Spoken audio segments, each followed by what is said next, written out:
السلام علیکم ورحمۃ اللہ وبرکاتہ۔ تو آج غسل کا مثنن طریقہ، ایک بھائی پوچھ رہا تھا کہ غسل کا مثنن طریقہ، ہم غسل کریں تو مثنن طریقہ کیا ہے، کس طریقے سے ہم غسل کرنا چاہیے، ہمارے غسل ادا ہوتے یا نہیں۔ تو غسل کا مثنن طریقہ، جنابت سے بدن غسل کرنے سے پاک ہو جاتا ہے۔ جب ہم جنابت میں ہوتے ہیں تو کیا کرتے ہیں، ہم غسل کرتے ہیں۔ اگر ہم غسل کے فرض کو ادا کر کے غسل کریں گے تو کیا ہو جائیں گے، ہمارے غسل ادا ہو جائیں گے اور ہم پاک ہو جائیں گے۔ غسل کا طریقہ یہ ہے، اول دونوں ہاتھ گھٹوں تک دھوئے، پھر استنجا کرے اور بدن سے حقیقی نجاست دھو ڈالے۔ جو حقیقی نجاست ہے بدن میں، اگر آپ احتلام ہو گئے آپ کو تو کیا کرے، پہلے نجاست کو دھو ڈالے۔ اور اس کا مثنن طریقہ یہ ہے کہ کپڑا جو ہے آپ کا پہننے میں، آپ جو بھی کپڑا پہن کر رکھا ہے تو کیا کرے، اگر اس میں احتلام ہو گئے آپ کو تو وہ کپڑا چینج کر لے، پھر مکمل وضو کرے، پھر تمام بدن کو تھوڑا پانی ڈال کر ہاتھ سے دھوئے۔ پھر جب وضو کریں گے پھر تمام بدن کو تھوڑا سا پانی لے کر ہاتھ سے ملیں گے، ہاتھ سے مل کر کے دھوئیں گے۔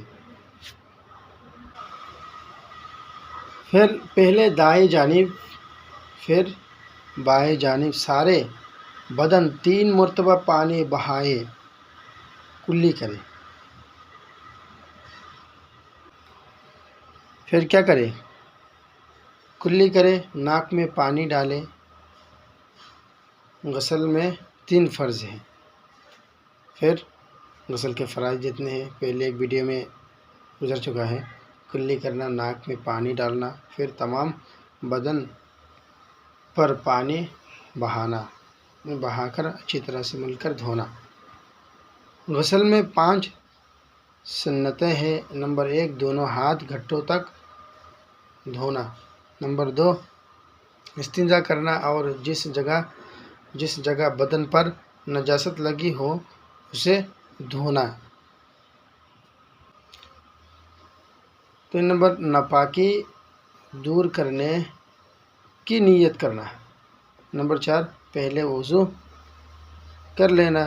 نمبر 5 ہے، تمام بدن پر 3 بار پانی بہانا، یعنی 3 بار ہر بدن پر، ہر اعضاء پر کیا کرے، اچھی طرح سے۔ جو غسل کرنے کے بعد اگر کسی جگہ پر، بدن کے کسی جگہ پر بھی کوئی سوئی کے دانے کے برابر اگر باقی رہ گئے تو آپ کا غسل نہیں ہوں گے، واجب ادا نہیں ہوں گے۔ اگر آپ کا پر غسل واجب ہو گئے، احتلام ہو گئے تو کیا کرے، اس کو اچھی طرح سے مل کر رگڑ کر دھوئے۔